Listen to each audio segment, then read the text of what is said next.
Welcome to today's news wrap up. Let's dive right into the top stories making the headlines today.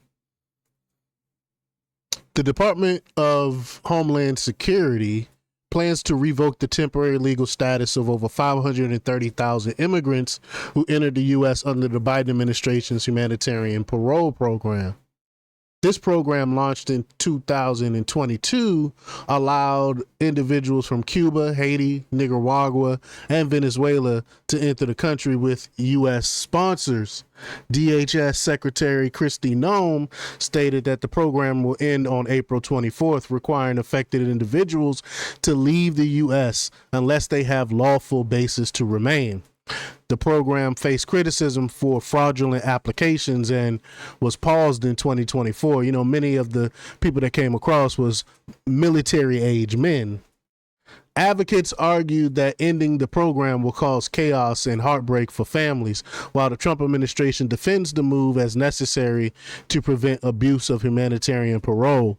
Legal challenges against the termination are ongoing, of course. Tesla has introduced a new security feature for its Cybertruck, enhancing the existing Sentry mode. The update allows the system to respond to threats by activating alarms, increasing touchscreen brightness, and playing music at maximum volume through powerful external speakers. This development comes amidst ongoing attacks on Tesla facilities, including incidents of arson and vandalism tied to political grievances. The FBI have categorized these attacks as domestic terrorism and is investigating them through its Joint Terrorism Task Force. Elon Musk has condemned the violence and announced measures to improve security, while public concerns grow about the escalating political tensions and targeted acts of hostility against Tesla. These crazy leftists are out of control right now. Tim Walz, former 2024 Democratic vice presidential nominee and Minnesota governor, faced backlash after comments rooting for Tesla's financial decline. At a town hall in Wisconsin, Walz claimed he joked about Tesla's stock drop, only to later acknowledge that Minnesota state-run retirement funds hold 1.6 million shares of the company. This guy's just an idiot. He's just backtracking. It wasn't a joke. I believe he really was checking his stock and praying for his downfall because he's an idiot, knowing that the company hired like 80,000 Americans that they work for this country. They work for this company. A lot of people depend on this company.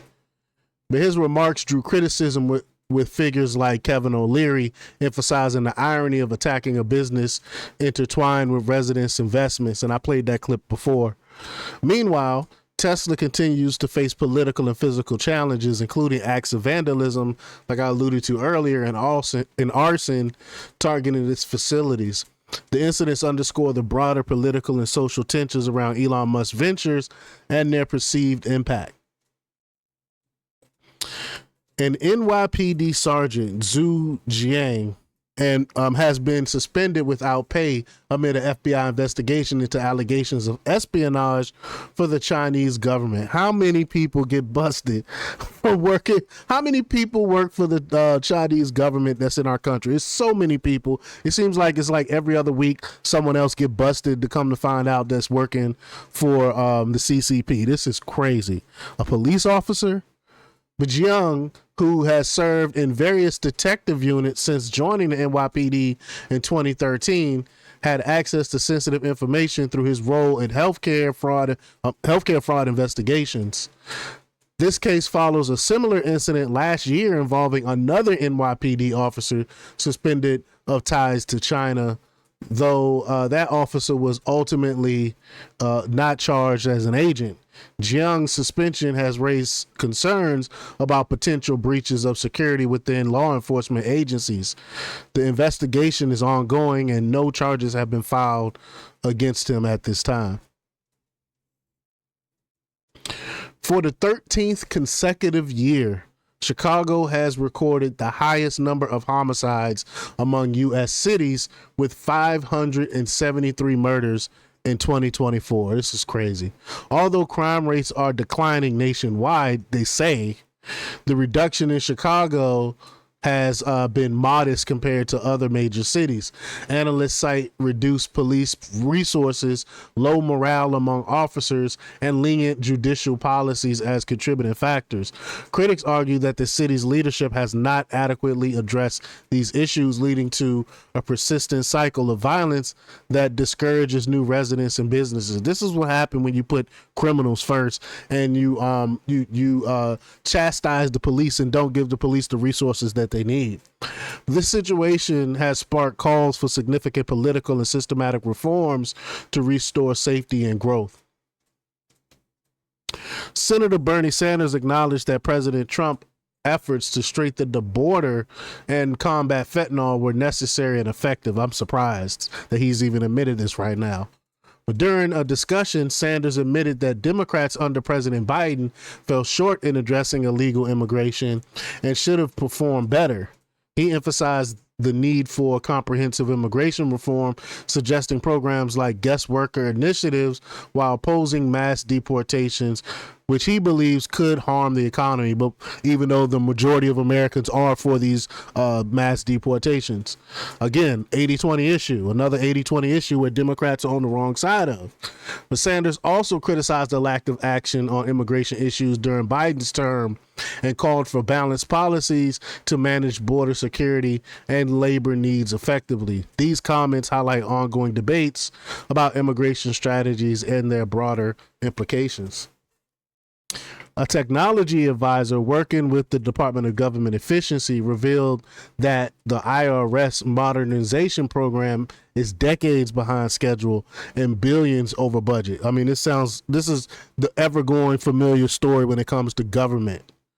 The advisor highlighted outdated systems such as mainframes running COBOL and the challenges of transitioning to modern infrastructure. Treasury Secretary Scott Bessent criticized contractors for inflating costs and burdening taxpayers, likening them to boa constrictor around the government. Elon Musk also disclosed the existence of, quote, magic money computers within federal agencies which generate unaccounted payments and obscure true spending figures. And I did a video on that not earlier, but a few days ago. But these revelations have sparked concerns about inefficiency and transparency. Lastly, Republicans have called for the FBI and the Justice Department to investigate Representative Jasmine Crockett for allegedly inciting violence against Tesla dealerships and owners. I mean, we've all heard it. We all heard her radical take on this whole thing. But this follows charges against 3 individuals accused of domestic terrorism involving attacks on Tesla property such as dealerships, charging stations, and vehicles. GOP lawmakers argue that Crockett's public rhetoric encourages intimidation and vandalism targeted at Tesla owners due to CEO Musk's connections with President Trump and the Department of Government Efficiency. I mean, something has to stop with these. It started off with Maxine Waters years ago talking about telling her constituents to get in people's faces, don't allow them to sit down and eat, be loud, get in their face and basically harass people. And now you got Jasmine Crockett doing the same thing. This has to stop. Someone need to be held accountable for this. So hopefully she will be held accountable, and this stuff coming from our so-called officials would end, because this is just ridiculous, egging people on to commit heinous violent acts. Is just crazy. Republicans have highlighted the legal definition of domestic terrorism, which includes acts of violence intended to coerce or intimidate. Attorney General Pamela Bondi issued a stern warning, promising consequences for those in the attacks as federal authorities continue to address these acts of violence. But that's all for today's news wrap up. Stay tuned for more updates, and don't forget to like, share, comment, and subscribe for the latest in news. Until next time, peace.